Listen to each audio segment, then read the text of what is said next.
Makanya saya kemarin diminta ngisi di pondok kajen. Kalau sampeyan berdebat sama orang ateis atau orang komunis itu gampang saja.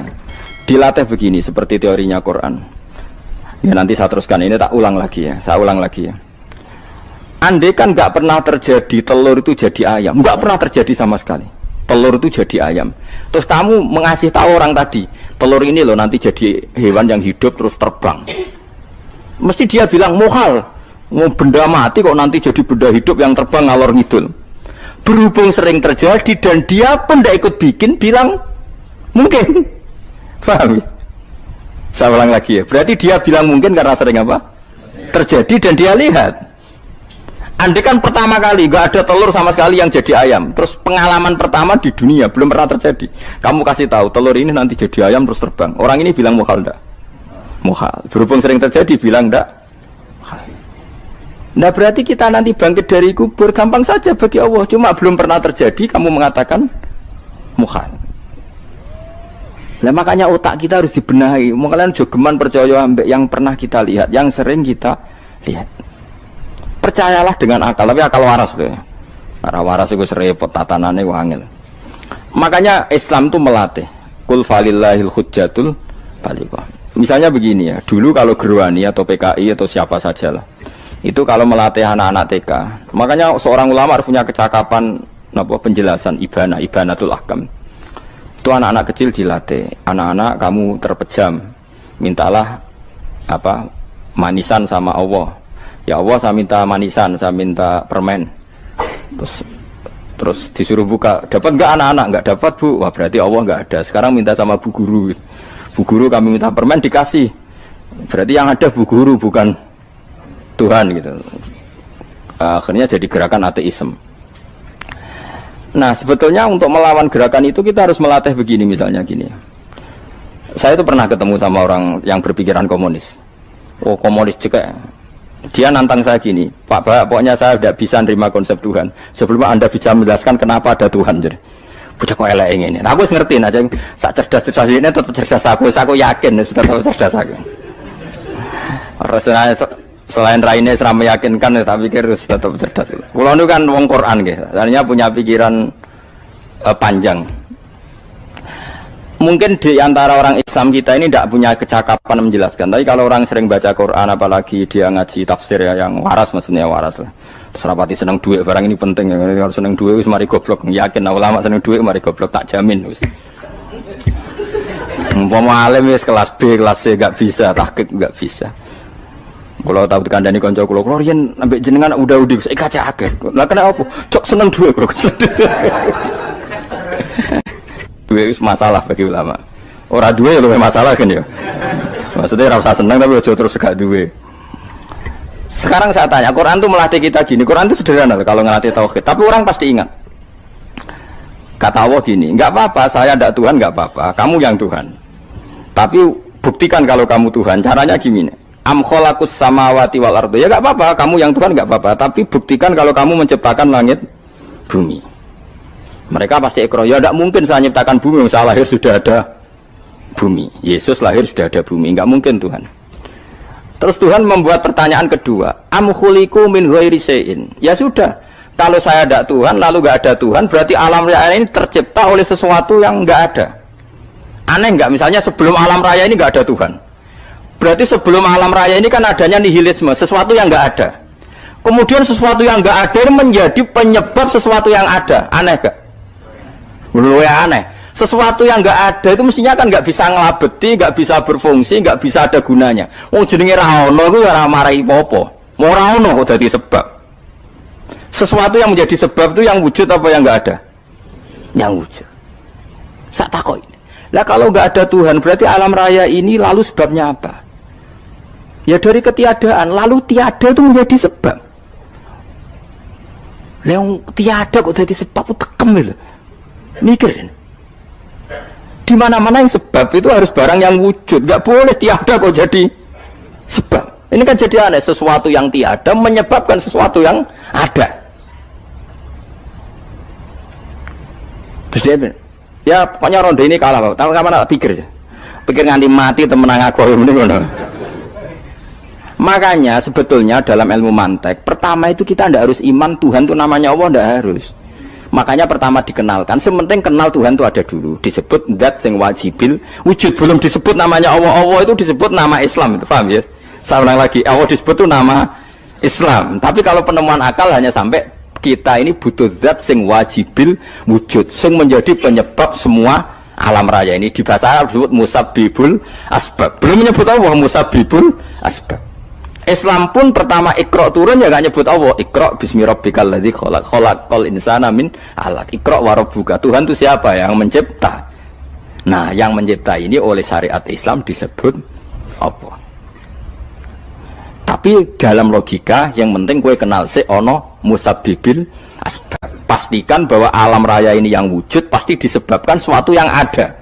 Nggak boleh barang wujud kok diciptakan oleh sesuatu yang tidak ada. Yang gendeng ora barbar barang ra ono mbok sifati al khaliq. Sing gawe langit bumi apa? Pencipta. Penciptane apa? Sesuatu yang tidak ada. Kowe ikhlas diutek ngono kowe ikhlas ta ora? Gak kowe ikhlas ta ora diutek ngono kowe ikhlas ta. Kowe gelem dadi bodho niku. Gelem kowe. Mboten. Nah, nikmat ngono jenenge nikmat batin. Mulane sing suwenang mbek kalimat la ilaha illallah. Wis ana sing bid'ahnallah iku wong nganggur wis beno sak uni-unine. Tapi kadang memang kita berlebihan. Tahlilan ra barbar 40 dina ini ra barbar. Muga alasane wis disangoni akeh tahlil sedih lho sakake penggemar sing keselen sing rantuk sangu ya butuh cepet. Lane cara kula niki penting kula utara nggih. Kowe nek ora cocok tahlilan 40 dina wis ngomong ae kira cocok model harinya.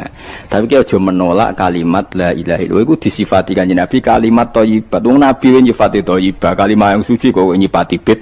Tak soal kira cocok wong sebut. Misalnya kamu bilang saja wong mati wis sangu amale lha apa didongakno barang. Nek kowe pengen ndonga ora usah ndonga. Wis ora usah biasa wae. Kula lah mbok dongakno ya ora seneng. Gak meyakinkan. Karo dene mlebu swarga butuh dongamu ora ono swarga fadhole pangeran apa mbok dongano barang. Lah tapi kowe donga aku ya seneng. Senenge ya semau lah timbang nyanyi-nyanyi rame-rame sadok donga. Wis mandi apa ora pokoke donga. Saya ulang lagi ya. Makanya Quran itu melatih logika sampai seperti itu. Am khalaqus samawati wal ard bal la yuqinun. Sampai terus diulang-ulang. Am khuliqu min ghairi syai'in. Kalau mereka merasa Tuhan enggak apa-apa, tapi buktikan mereka ini wujud sendiri tanpa sebab. Atau begini, kalau mereka tidak tahu sebab pencipta langit bumi, mereka sendiri suruh yakin kalau mereka adalah penciptanya. Am humul khaliqun, enggak apa-apa. Ya tapi masih Abu Jahal gendeng lah, masih Abu Lahab ngawur lah, nak takoki, ya wes pangeran kowe wae sing gawe langit bumi. Penggemarnya saja pasti tertawa. Mosok Abu Lahab darani pencipta langit bumi, wong lahir wae ning bumi. Tapi Quran oleh ngejawab am khalaqus samawati wal ardo. Apakah mereka menciptakan langit bumi? Bala yuqin, mereka pun tidak pernah yakin. Jadi itu pangeran. Makanya di mana-mana orang alim itu suka debat. Karena pangeran sendiri kalau menjelaskan kebenaran seringnya juga nantang debat. Kata Allah, Qul ara'aytum ma tad'una min dunillah aruni madza khalaqu minal ardi am lahum syirkun fis samawat. Enggak apa-apa mereka Tuhan kata Allah, tapi buktikan zaman langit diciptakan mereka memberi kontribusi apa? Apa urun bego, apa urun cagak, apa piye lah pas aku gawe langit iku dekne urun apa jare am lahum syirkun fis samawat. Misale urun apa lah? Urun tol ta urun apa ta urun apa lah. Itu pangeran. Mereka kan pasti menjawab enggak.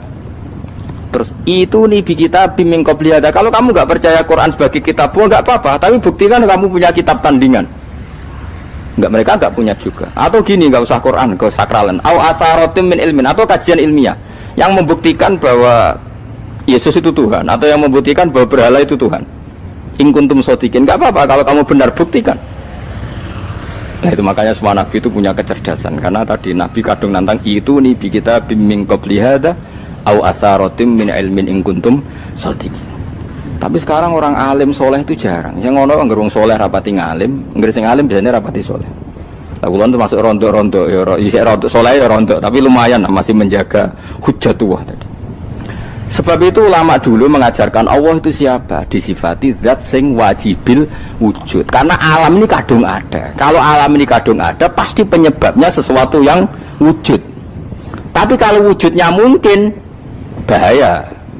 Wong sing gawe wae wujude terima mungkin bisa wujud bisa tidak. Makanya dipermanenkan yang gawe alam ini zat sing wajibil wujud. Sing wujudnya wajib. Wajib itu nggak bisa nggak pasti wujud. Nah terus kita kenal itu namanya khaliq, itu musabbibil asbab, itu khaliqul asya. Lalu oleh Islam zat yang demikian itu disebut Allah. Terus jadi la ilaha illallah. Nah orang yang bertauhid gini tentu punya kenikmatan batin yang luar biasa. Sehingga saya bayangkan nanti mati yang ngono biasa wae kan. Gusti zaman kula teng donya ora melok ngatur oksigen, ngatur nyawa, apa mati ndak ra ngoten. Mulane jare Siti Ali, jenengan jemben nak mati tambah pinter apa biasa? Ya biasa wae. Ning bumi yo ndelok kudrohe Allah, kok ning akhirat ndak ra padha wae ndelok kudrohe Allah. Mulane beliau masyhur guyonan beliau lauku sifal ghata mastatu yakinan. So ben aku nek mukasafah ning akhirat imanku yo ora tambah ya biasa wae, standar-standar wae. Maksudnya kue ning dunya ujung-ujungnya paling pokok ya menyaksikan kudratullah. So ben ning akhirat ujung-ujungnya paling pokok ya delok kudratullah. Ning dunya saiki Allah ya matlubi sing kita cari. So ben ning akhirat ya Allah matlubi. Paham ya? Artinya hukum dunia dan akhirat itu sama. Kita di dunia golek ridhanya Allah, ning akhirat ya golek napa? Ridhanya Allah. Lah soal kecil itu, tapi ning akhirat masalah Gus pun rokok masalah, diutang ditagih yo masalah, kere suwi ku yo masalah. Ya biasa jenenge makhluk anane masalah. Sing ora oleh di masalah pangeran. Pangeran sing duwe masalah. Biasa wae. Lah makanya kula suwun